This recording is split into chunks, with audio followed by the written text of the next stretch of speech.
Welcome, everybody, to Reality, Reason, Judgment, the Be Crash Free podcast. Good to see everybody here. Feel free to use chat to ask questions and stay engaged throughout this podcast. We have a real treat today. We have Vicki Robert Sanfilippo, a registered nurse, founder of Accident Scene Management. We're going to be talking with her today and really getting into some deep dive into what she has in her organization, a nonprofit. And without further ado, we'll bring Vicki on. Hey, Vicki, how you doing? Hey, I'm doing good. It's like middle of the summer. This is great in Wisconsin.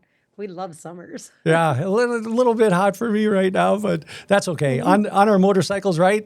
We can get cooled off a Yeah, little bit. So, exactly. Yes. well, excellent. Well, let's, accident scene management, road guardians. I really want to have our viewers understand what your organization is all about. So you are the founder of Accident Scene Management. You are the co-founder of the Road Guardians. So let's start with that. As far as the Road Guardians, tell us about that. Where did that concept come from? What is it? When did it start? Well, if I could, I'll back it up just to 1996, which is when we started accident scene management. And then I started working with a marketing guy who had taken our class. And he was like, I'm just wondering, like, could you change the name of that? Because he says, I start trying to tell people about accident scene management, and people just kind of back up and go, I don't do accidents. He says, he said, what about something more friendly? So we started chatting about that. And in 2010, he and I created Road Guardians. We actually worked on it all of 2009 and launched it in 2010. And it was a way to be able to connect to our program that was more friendly. And it also helped us to be able to include motorcycle safety as part of our message. It wasn't just about what we do for our training. It's kind of like American Heart Association. They don't teach American Heart Association, they teach CPR. So that's really what we are. We are road guardians and we teach accident scene management.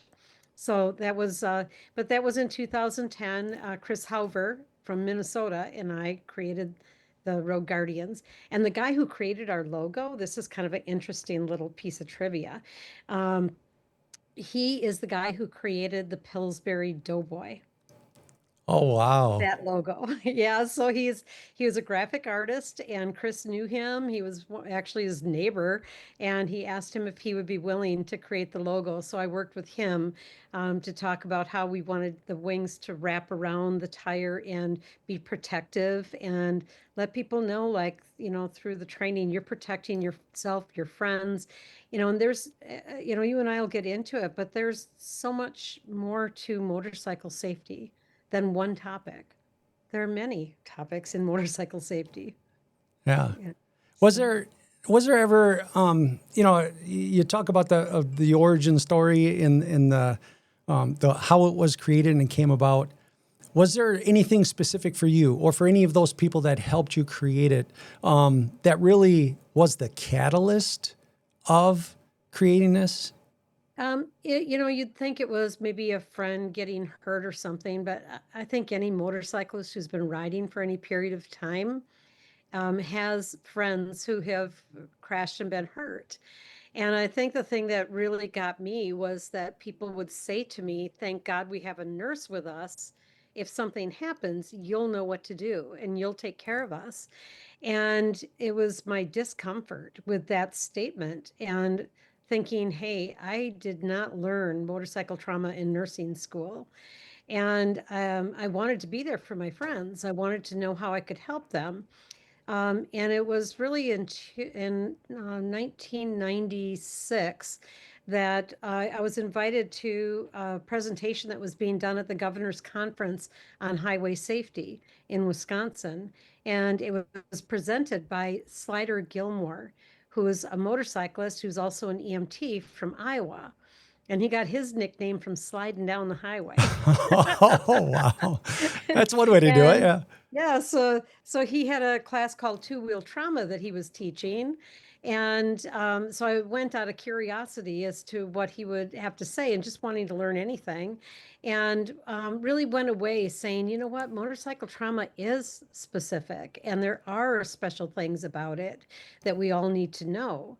And I contacted Slider later and I said, hey, I really appreciate what you taught. And I learned some things from that, but I'm now suddenly concerned about me. Like, who's going to pick my butt up if I'm the one who goes down, Right. like I want my friends to know how to help me. So I said, well, would you mind if I use some of the information that you presented in that class to create a program for my friends?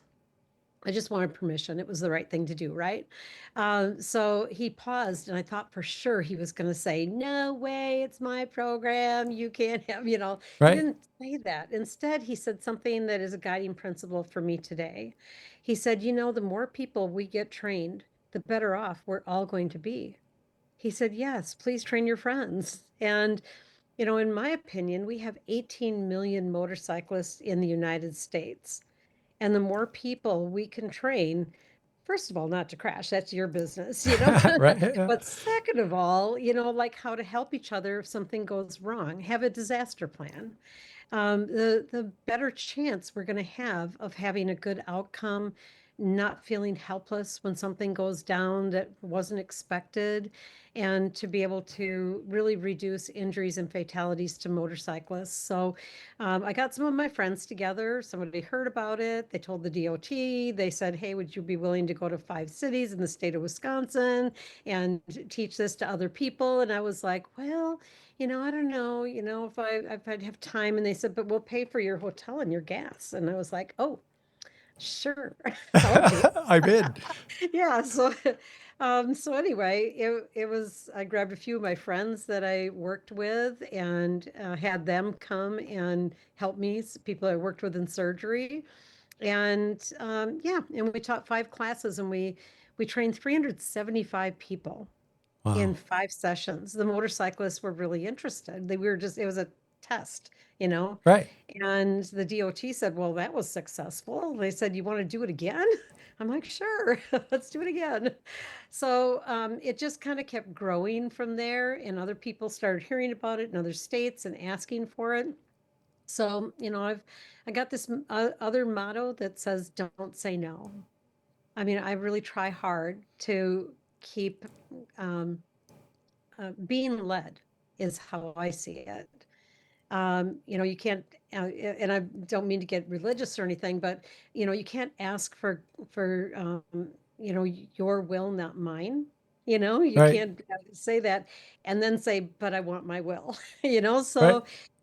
So by saying yes, you allow yourself to be led in the direction you're supposed to go. Wow. And never expected this to turn into the world's largest motorcycle trauma training organization. Never expected today to be saying that we've trained over 50,000 people and we have instructors in 34 states in 6 countries. Wow. That was not my intention. I just wanted to get my friends trained. Yeah, that is quite an accomplishment. And let's take us to your website here. And you had mentioned your logo before, and it's up here in the upper left hand corner where you can see the wings, and then your accident scene management logo in front of it there. But the largest motorcycle trauma training in the world. That is just Yeah. amazing. Do you have other people contacting you saying, "Hey, you did this"? Are you expanding your services to those people, or do you have that same philosophy of if you want to start your own thing, go ahead, or hasn't it come to that yet? I mean, no matter who you are, you're going to end up having some people who um, either want to replicate or they potentially want to start their own thing. Sometimes, like recently, I had somebody contact me and they thought this was their idea. They were like, "Oh, I was thinking that this, that there should be this kind of thing." They said, "I didn't even know that there was something out there, and now all the people keep telling me about you." So So I thought we should talk, you know, so that it happens. And, you know, just like American Red Cross and American Heart Association, there are a couple of organizations out there. Can somebody teach CPR without, you know, do they have to do it through American Heart or American Red Cross? No, actually, you know, other people can do things. So I really try to keep my head wrapped around that and not get too worried about what other people might be doing. I kind of feel like we are light years ahead. If somebody really wants to work as hard as I worked over the last, you know, 30 years Right? doing this, and you know, we're the only accredited program. So if somebody wants to, you know, how do you trust that the kind of training that you are getting, that the things that you are learning are the correct things? You know, how do you trust that? Well, it's because we are accredited, because we require our instructors to have be EMT or higher in medical training and be a motorcyclist. So you get content experts who are doing the teaching. We have a medical director who's an emergency room physician who's on our program committee that helps oversee our curriculum.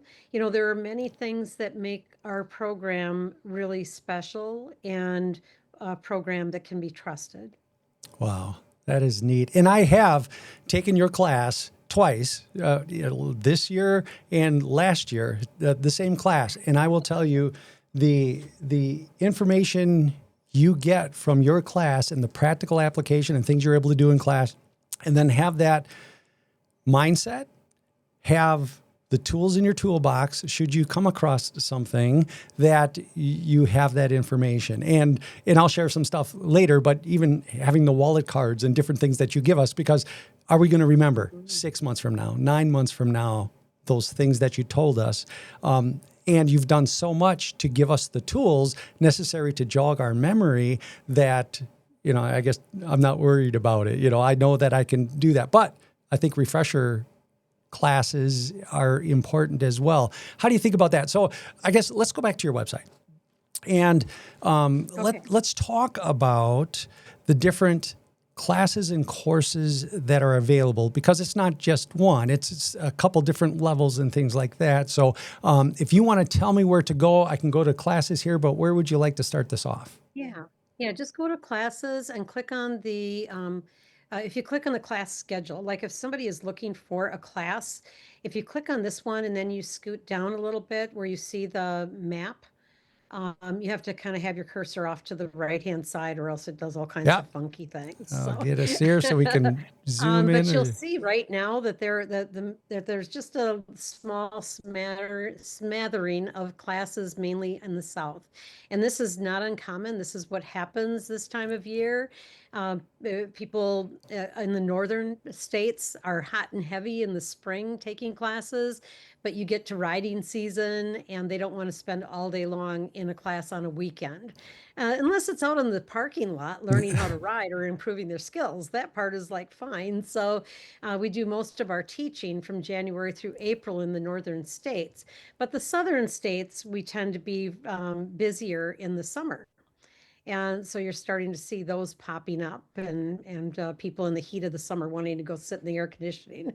so So no problem. are you just in the US, or are you in other countries, other areas?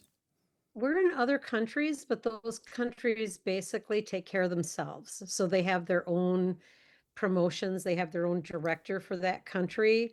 So they still register classes with us. They still go through our training.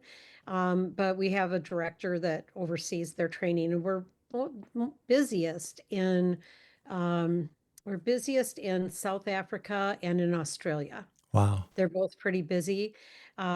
We just got set up in Bulgaria and we got trademarked for the entire European Union last year. So that was a big accomplishment. They want me to come back and get things going there, but we did some translation of our program for Bulgaria, Okay. and we're kind of waiting for them to teach their first class. It's all ready Wow. to go. Wow. The other place that we're going to be going next year is back to the Philippines. So the Philippines does teach our class, and we send them materials once in a while. We do drives where we collect a bunch of materials for them, and they just don't have a lot of money there. So, but the Philippines does our class. So does let's see, where's another country? New Zealand did, but we don't have an instructor there now. Um, so the Canada, we have instructors. We have an instructor just north of the border. So anyway, it's Mexico's been asking, so it really translates everywhere we go. So, but there's a lot of room for doing those things. Liberia's been asking for a class for a long time. They are English speaking. They have people waiting to become instructors. There's a lot of times it comes down to money. There's just, there's only so much we can do. We went to Bulgaria on our own dime and got things set up and everything, Wow. and did it through the organization. But a lot of the countries just don't have the kind of infrastructure and funding that we have here in the US. Yeah. And So, I see on this map here, there's designations, this 100, oh yeah, 500, 300. yeah. Let's talk a little bit about what those differences are here of the different series classes, how it's designed. So the 100 series class, I would say that 90% of our classes are 100 series. And that is like boot camp is what I like to call it, because our training is more like combat medic training than it is any other kind of training. It's about how to keep somebody alive, how to, focus on life-threatening things and get control over a situation that's out of control. So it's more about that, and that's what you learn in the 100 series class. So that one teaches helmet removal, traffic control, catastrophic bleeding, jaw thrust rescue breathing, how to move somebody if you needed to. Like it's just really a higher level training than you would get in like a CPR or first aid course. And it really is focused on that motorcycle crash. How do you get somebody out from underneath a bike that landed on top of them? You know, is there anything you need to know first before you start yanking on that bike? Right. So it's a very focused class, but that one's an 8 hour long class. It's a fully instructor led. The 100 series is fully instructor led, meaning that it's that 8 hour long for lunch type of class. Now, the 200 series class is a blended learning version of the 100 series. And that's what we've been working with Be Crash Free on. We had an online class, but I'll be honest, it wasn't that good. So, and it allowed students to be able to skip through things and do things fast and not really stop and look at things and be engaged. And Be Crash Free they're really at the top of their game for being able to create online programs that are interactive and that keep the students' attention and have them move through different phases of the learning. So we worked with Be Crash Free to create a new online learning management system. And that is being launched, I'm going to say, next week because we're still working on it. We were hot and heavy working on it this morning. So, Sure. um, but making sure everything works good. But this is what you're showing us is the new training management system. So you can see some of the topics that are included here: Good Samaritan laws, carrying proper supplies. There are quizzes throughout. Sometimes it's a knowledge check. Sometimes it's a quiz that you actually have to complete before you can go on to the next section. So, it's really well done. The chapter 2 will go through prevent further injury. It's called PACT. We have these little acronyms. PACT is one of them: prevent further injury, assess the situation, contact the EMS, and then treat the injured with life-sustaining care. And that life-sustaining care will be the CABCs of trauma. So I'm saying that, but we're going to show you each chapter so you kind of get the feel for this. So Nice. now chapter 2 is when you're actually getting into prevent further injury. So it's going to go through um, traffic control, moving people, those kinds of things, getting control over the situation. Chapter 3 assesses the situation. You do need to make a quick assessment. Sometimes you have to leave to go call for help. Your cell phone is not working. You're riding somewhere really fun, where you don't have cell service, and you can't just leave. Like you're taught in CPR, that you leave to call for help first when you recognize the emergency. You have to pause and you have to check this person over. You might not be able to leave. So you also want to collect a little information so you give good info to the EMS. Chapter 3 or chapter 4 is going to go through contacting the EMS. Some of the little nuances that some people know and some don't. But the things that EMS may be asking, the information you should collect, and how to find information that a person might be carrying on their person.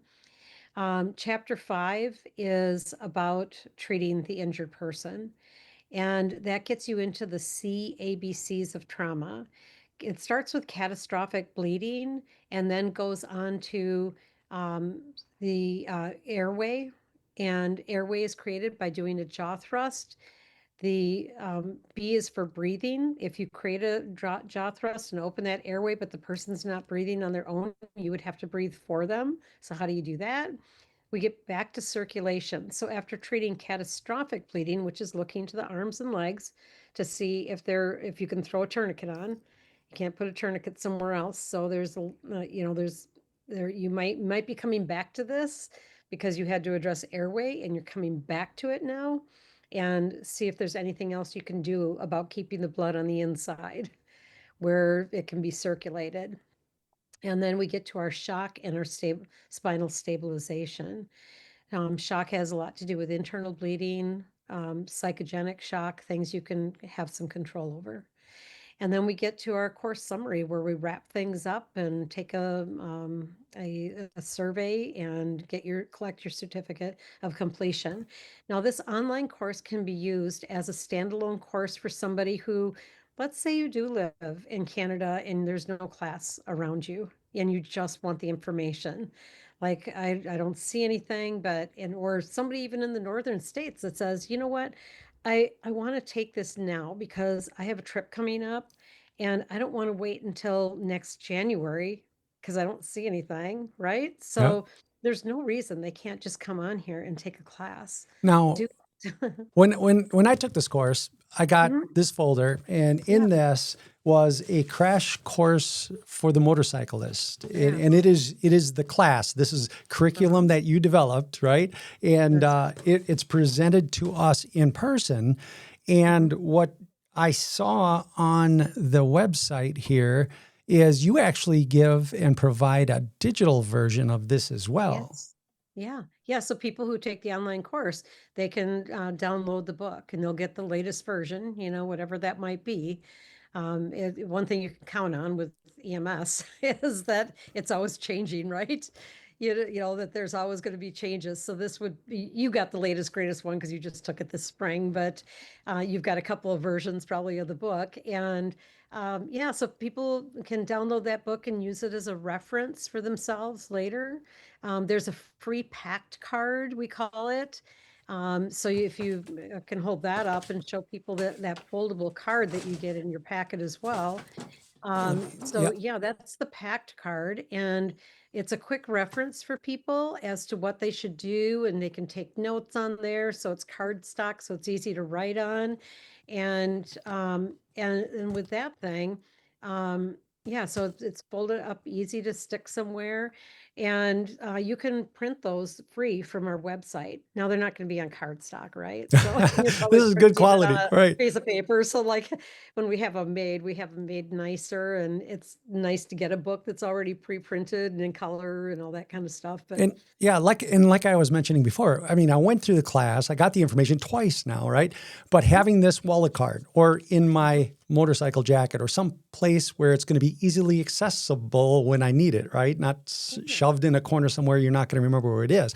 But when I'm looking at this, it talks about preventing further injury and the factors involved, assessing the situation, contacting EMS, everything you had talked about going through those chapters of the online course. The C, ABC, SS of trauma is in here all the way through the ends, the spinal stabilization.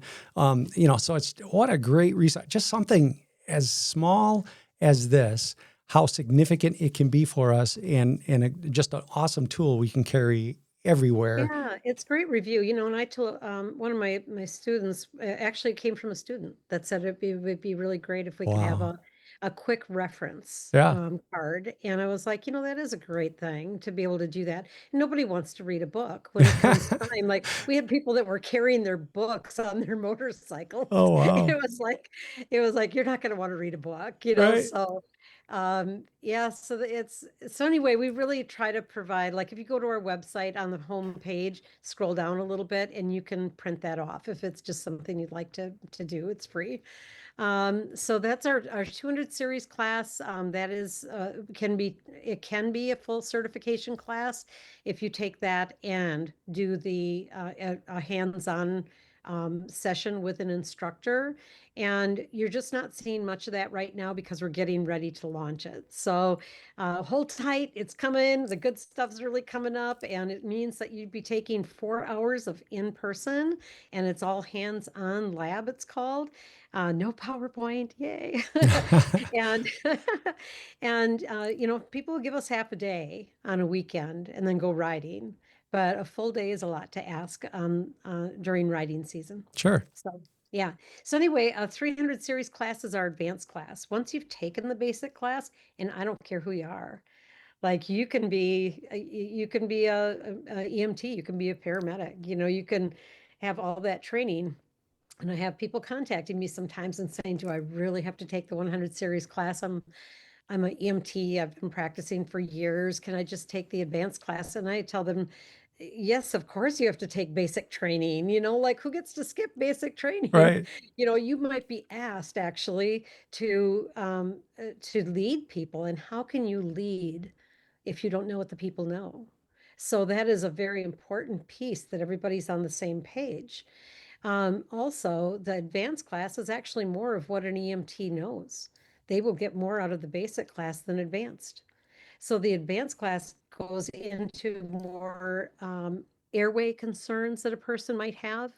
It talks about different levels of EMS and how you interact with the EMS. It goes through roadside medical concerns. We teach oral airway insertion, femoral and brachial pressure points, how to assist the EMS with extrication. We do role play where people act out injuries and people respond and they actually put dressings on and they do these things. And then we do one person helmet removal.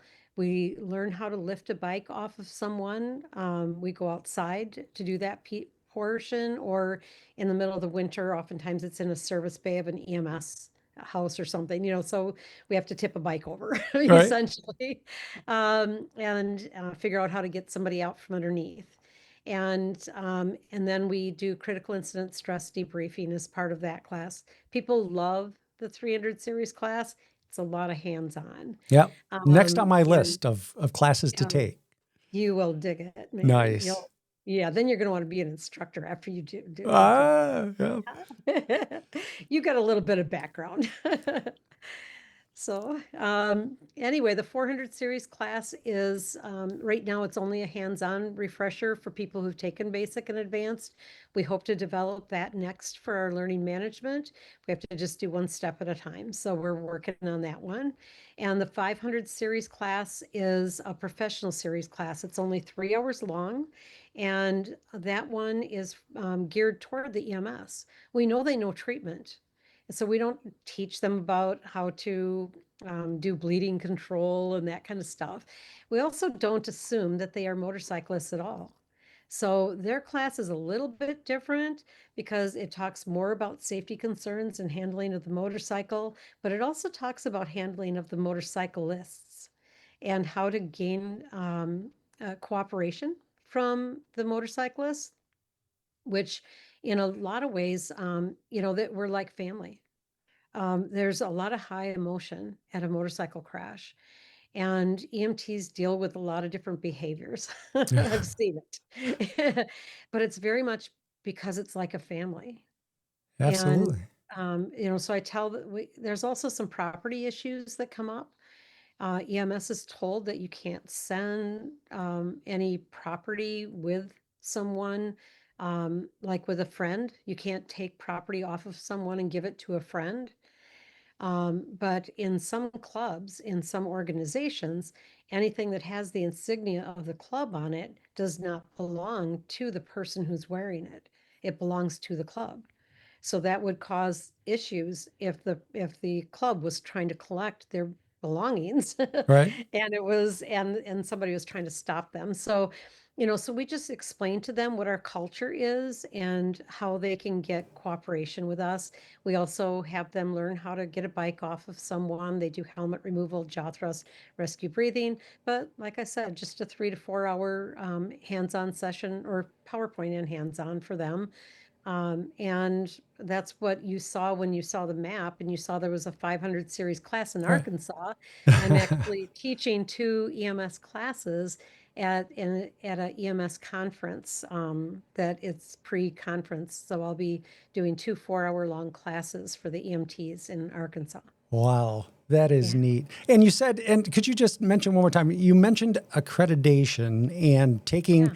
those classes. So which classes for those that need it would count towards that? Is it the 100 or 200, 100, 300, 500. Okay. So right now, just the in-person classes are accredited and qualify for EMS to be able to get credits.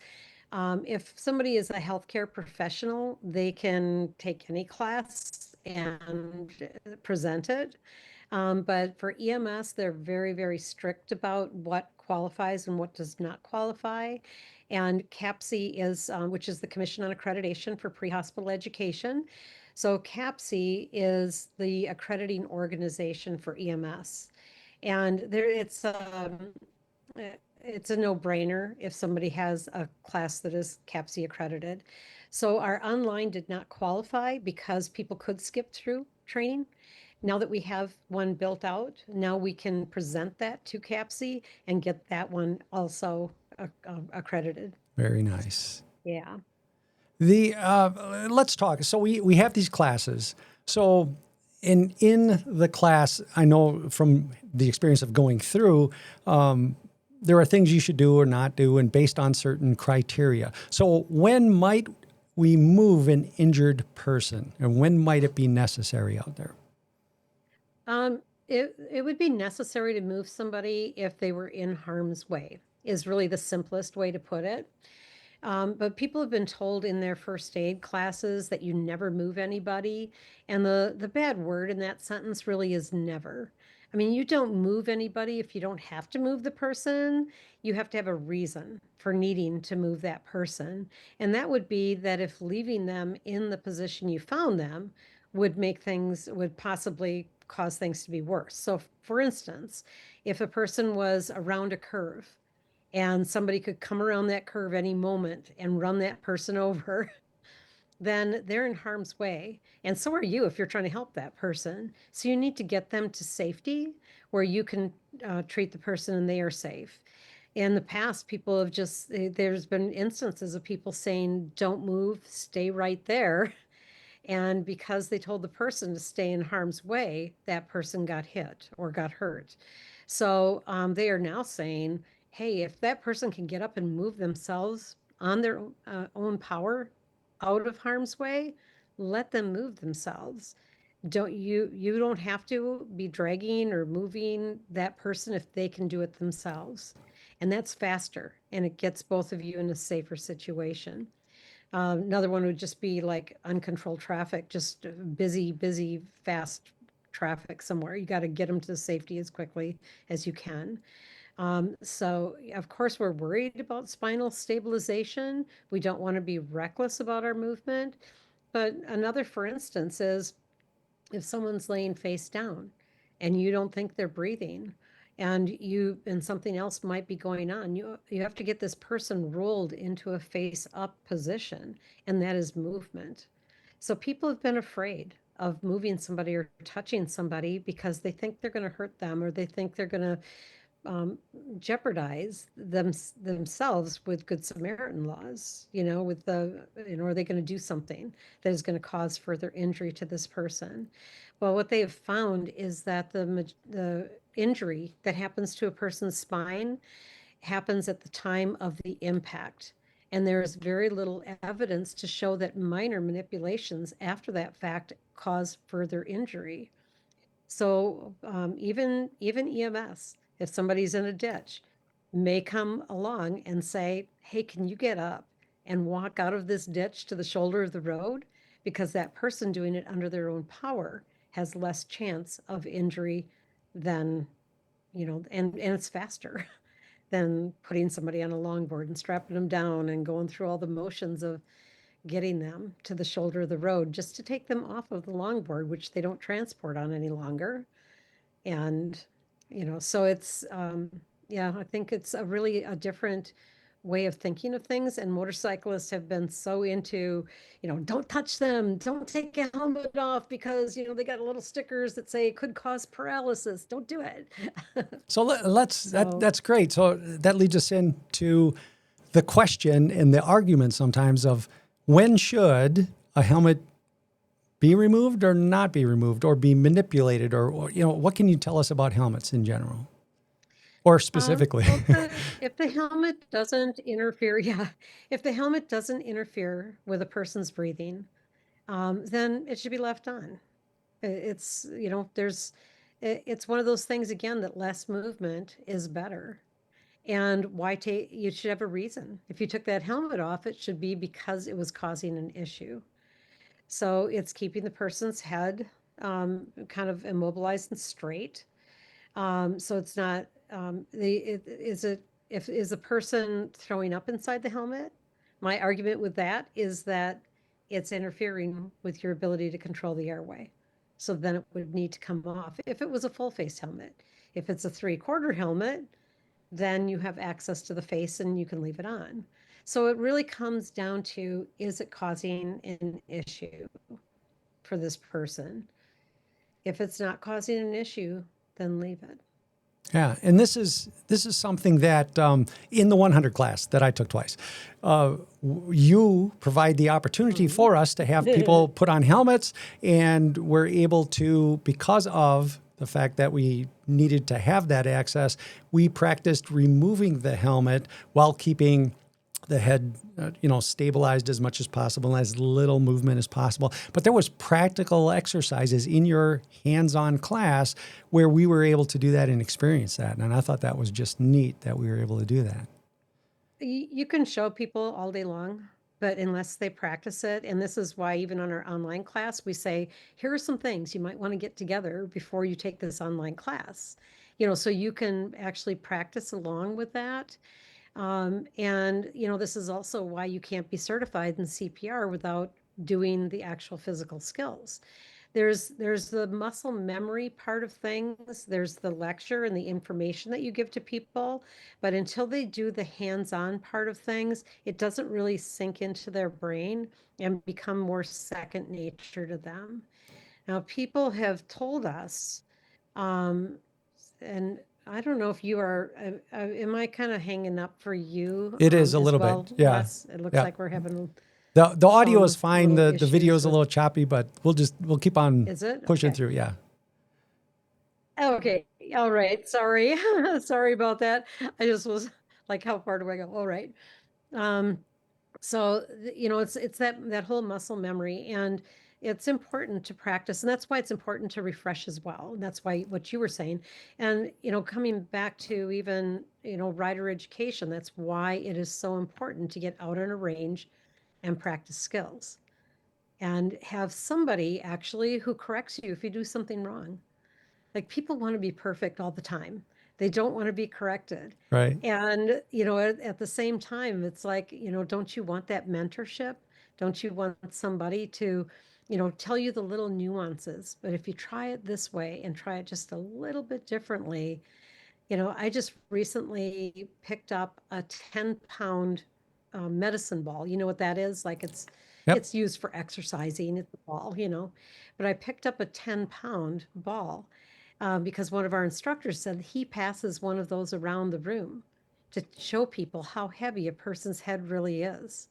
Because when you're taking a helmet off of somebody's head in a classroom, they naturally hold their head up, so they don't actually get to feel the full weight of a person's head. And I was like, well, that's interesting. I should get that. And just every time I pick that 10-pound weight up, I think, oh my goodness, the normal human head weighs about 8 to 10 pounds. Wow. Yeah. And So that's a yeah, good prop that you use. So mhm, now that's something that you're going to be using in another new class. thing. Yeah. Yeah. Awesome. Another thing I remember from the class that I thought was neat was when you talked about the necessity to move somebody. So now you have to move them to get them out of harm's way or what have you. And we practiced a couple different ways of doing it with team members in order to put them on one of those foil blanket Mhm. things and to move them off as a team, everybody working together. So again, it was another practical exercise in which, by working together and thinking about all the things that you bring up during this, where should we put our hands and how should we move it? And if your knee's in the way and you were up by the head and you're pulling into that's a problem. But just like you said, unless you experience it, you don't really know, right? We have a good plan on paper, but until we do it, execution sometimes is different than what we think it's going to be. Yeah, yeah, and learning how to move somebody by yourself, or if you have several people and you get that teamwork thing going, and you're counting 1, 2, 3, and yeah, and moving your body out of the way. I think the knee is probably something that people oftentimes like they just don't realize until they are at the head and they're trying to the person at the head isn't doing all the work. It's the people that are at the body that are actually doing the sliding, but the person at the head can't move back as fast as the people at the body. So, having a chance to feel that or experience that, it teaches you a lot of different like techniques, Yeah. sitting at the side of the person to move them, being able to say stop. Like when they've moved them and you're going to lose control of the head, you have to say stop. That's, all those things. It was probably really good for you to hear the class twice. Yeah, yeah, and actually, I would recommend it to everybody to take it more than once because it just, for me, it reinforced the things I heard the first time. I mean, it's like you read something and you have the base knowledge. Now you read it again, and because you have that base knowledge, the little insights and nuances you're able to pick up on that more because maybe the stress of the first class not knowing and first time you're seeing it, you just don't grasp everything as well. Second time through, I grasped it even better. Third time I come to your class, Vicky, I'll grasp it even better. And then obviously the 300 class and different Oh, things and like that. I'll be putting you to work, like Right? so Uh, the and you took it from two different instructors as well. And I right. always highly recommend that because you're going to hear a little different. You'll pick up little things. I pick up things from other instructors. And that's why we have monthly instructor meetings where we talk about different things and get tips from other people, what's working, what's not. And we usually pick a topic and we go over how do you um, teach this, or what are some of the tips you have. That's so we come up with these really great things and help each other, to be the best we can be. Absolutely. I'm back on your website So that's showing. Mark value set. Hmm. I'm showing everybody Yeah, this. yeah, I like. Where would you like to go now? I know I wanted to get into some of the trauma kits and things like that as well, but is there another area you would like to go Yeah. into? Well, that picture that you just showed where there was the motorcycle crash. That was actually a scene that I was at, and there were 300 motorcyclists, and we were police escorted. We were on our way from Illinois, from Woodstock, Illinois, to the Harley Museum. I don't know if you can make that one stop when you get to it, Yeah, I'll try. but we were going there for a wedding, so and yeah, so it's the next one after this, and we were just getting on the interstate I-94 from doing back roads, and the motorcyclists kind of spread out when we got onto the interstate, and Tony and I were running the back of the pack, and a couple of people that were in front of us that were doing videotaping and taking pictures, they've been a little frustrated because there's only so much you can take from the back, and they wanted to get around the pack so they could get more video alongside as they rolled up on the highway. It was 3 lanes wide. So they flew off to the left-hand side and kind of hit it. And somebody else moved out of the pack on the left-hand side without looking first. And the Mm. two motorcyclists hit each other. Oh, wow. And it looked like a bomb went off. I mean, there were bikes spinning around on the highway. I couldn't tell how many people were down, how many bikes were down initially. But the initial thing, people always think the first thing you do, they'll even ask me, what's the first thing I should do? And they think I'm going to tell them about treatment and bleeding and that kind of thing. And the first thing is not that. The first thing is get that traffic under control. I mean, we were in a very dangerous situation on an interstate. And there was traffic coming from behind us, and people were Yeah. slamming on their brakes, and there were people laying in the road, and we had to get control over the situation initially. So that does come into play. Then we knew we didn't have to do a big assessment to know we needed to call 911 Yeah. and tell them that there was a big problem going on, right? Wow. But then the assessment piece was how many people were down, how many bikes are down, how many people are injured. And we were able to do a quick count of 4 people who were injured, that there were 2 bikes. So the 2 of them were injured critically. One was sitting up, holding her head. So I swung by her first and said, somebody's coming back, like hang on a bit, let her know we weren't ignoring her. Right. The other bike was actually up further. She had fallen off of the back of the bike, and the other motorcycle was probably 150 feet past where the majority of things were going on. And the other couple were laying on the ground. One of them was not making any noise at all, wasn't breathing when I got to him.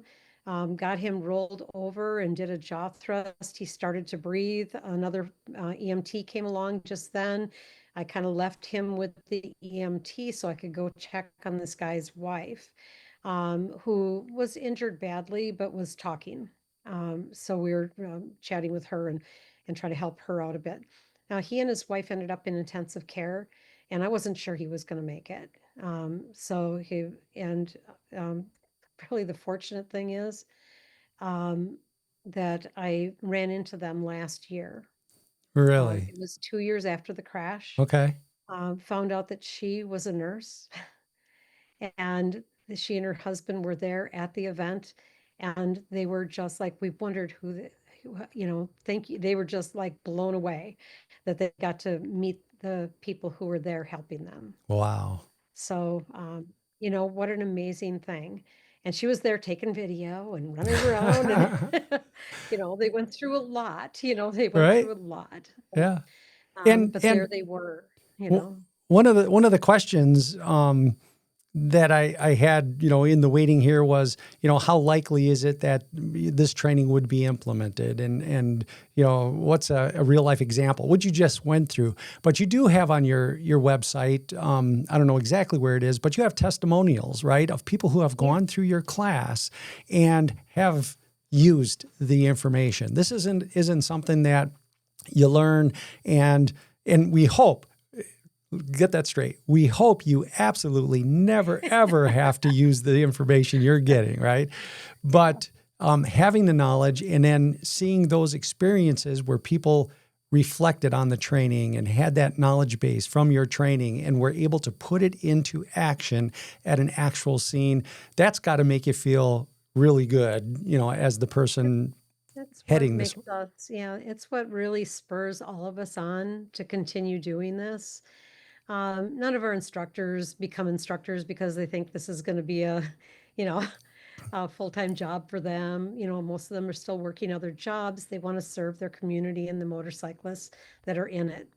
Uh, but we did a couple of surveys and found that 1/3 of our students go on to help someone within 3 years of taking the class. And those testimonials, I believe, is the last menu item underneath classes. So it's either underneath classes or it's underneath more, but yeah, testimonials, it's underneath Sure. there. Okay. So we have 46 pages of Oh, testimonials. is that all? And yeah, and we love it when people tell us. Many times they don't take the time to tell us what they had done and how they've helped somebody. I get that, but we really, really love it when people reach out to us and tell us their story. We want it to be told in their words, but we'll help them tell the story. We will write it up for them if they'd like. They can approve it. We don't want to put anything out that they don't, we won't use their name if they prefer to be, anonymous with it. That's fine too. But yeah, it's pretty amazing to see the difference that our Good Samaritans make. And it's not always at a crash scene, motorcycle crash. Sometimes they're helping in other situations. Nice. Yeah. Let's get into, if you don't mind, a little bit of the trauma supplies and different things, because the question is that we have is, all right, Vicki, we're going through this training. What, as a motorcyclist or even as a car driver, what should we be carrying so that See if I can. we have the right Can't tools tell. for the job? I'm trying to get myself out of the way because I brought all my trauma packs over here. There Oh, we there are. you go. Yeah, so I laid them out on there's a little delay, so I'm not sure what I'm doing here. There you go. You've got your sport trauma kit. Yep. In Wisconsin, we were working with the DOT, and the DOT provides a sport trauma kit for any student who completes the class, which I think is so brilliant of them, because it's knowledge is only knowledge without tools. If you don't have the right tools to do your job, then you're going to be very limited in what you're able to do. And what I've found over the years, and remember, I've been doing this for 30 years now. I started building trauma packs the second year I was teaching. It became apparent to me after the first year that people did not have the tools they needed to do the job. And they oftentimes will have just a first aid kit, does not have all the stuff. So it's important that you have a decent pair of trauma shears. It's important that you have full-size gauze, that it's not little 3x3 gauze. There's a huge difference between 3x3 and 4x4.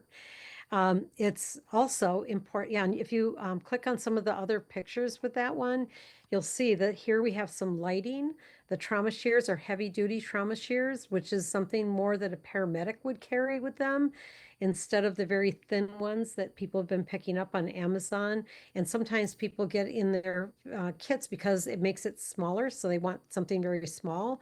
And they'll get like a baby trauma shear, and they will not cut through leather and boots and the things you need.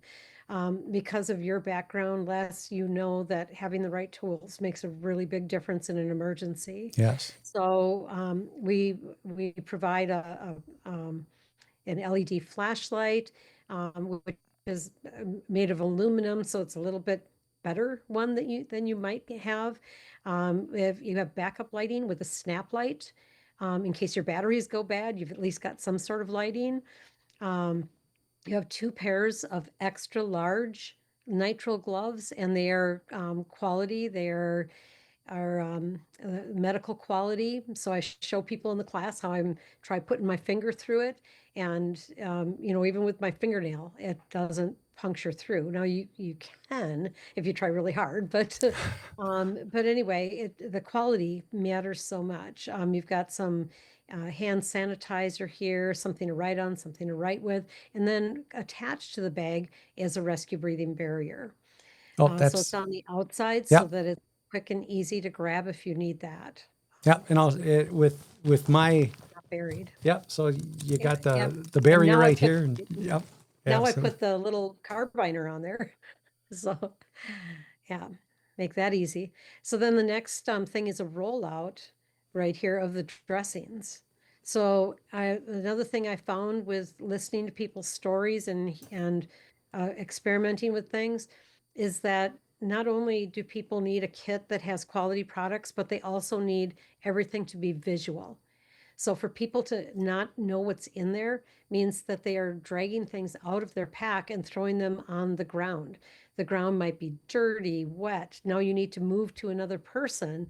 So to pick all this stuff up and try to shove it back in your pack, which sometimes doesn't fit back in there nicely, that's a problem too. So I had the luggage company that I worked with to create this bag that has everything be visual. So they also I had them do this rollout where people can see everything they've got and it's protected from the ground.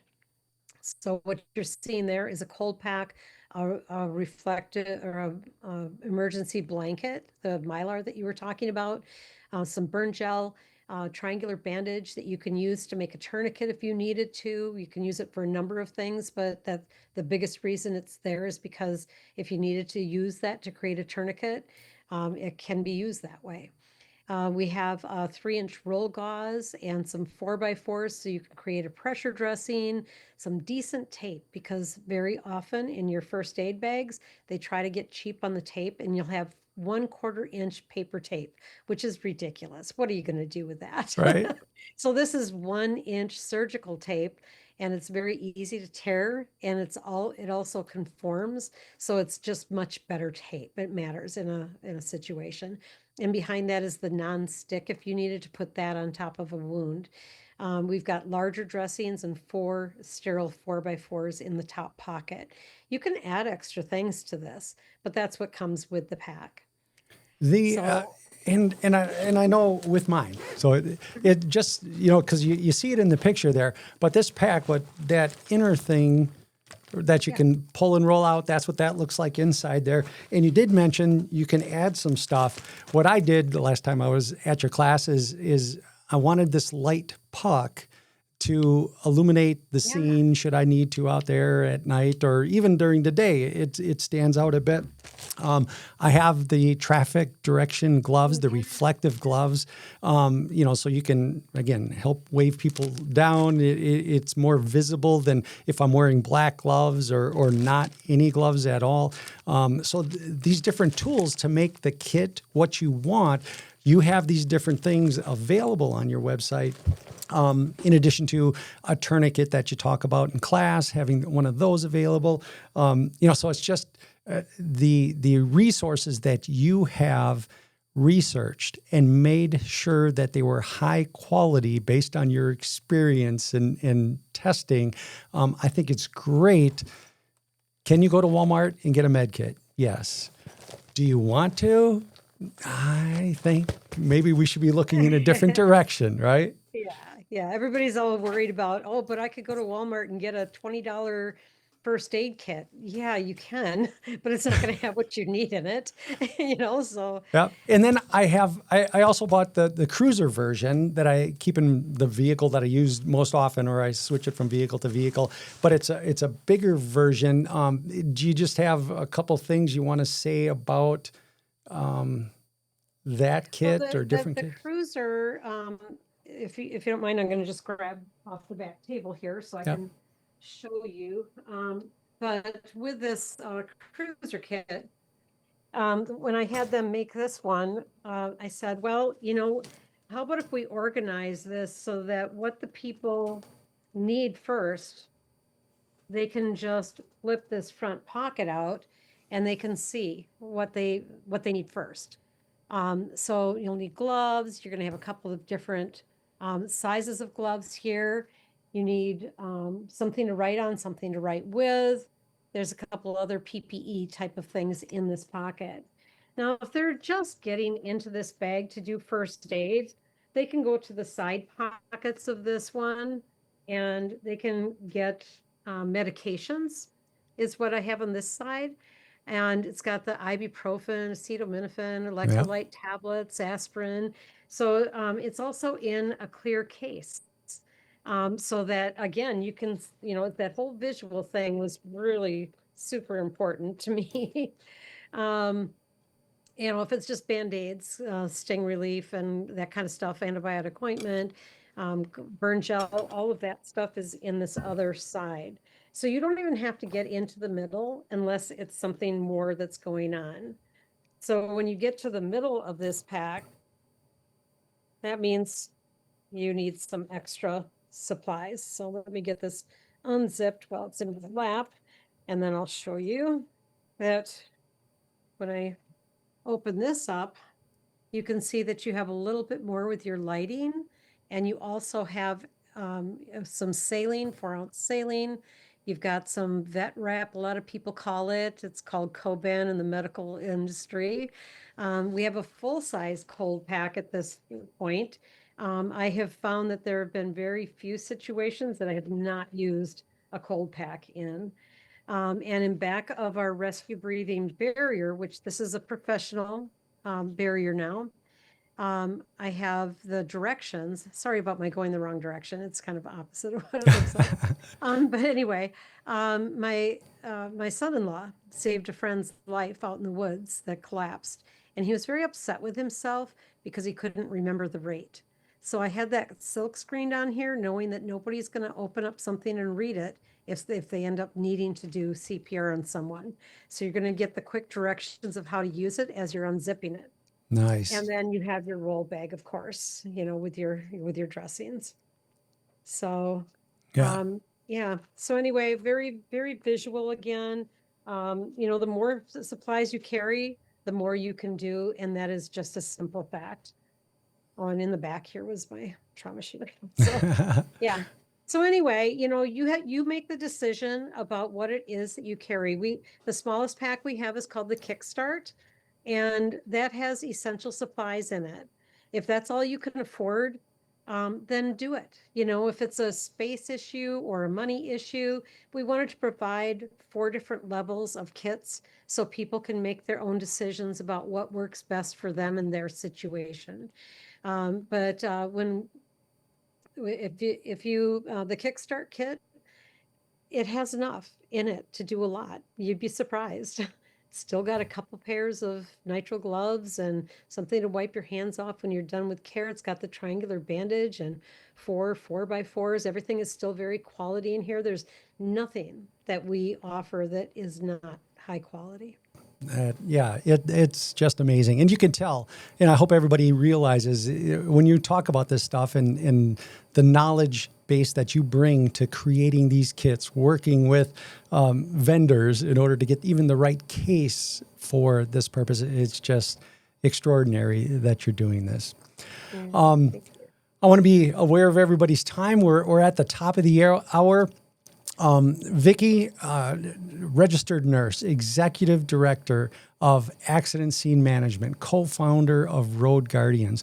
What a wealth of knowledge and a pleasure it has been for you to come on this podcast and share your story, share your organization with us. I hope this prompts people to flood your website and find these classes and take them when they're available. Bookmark it.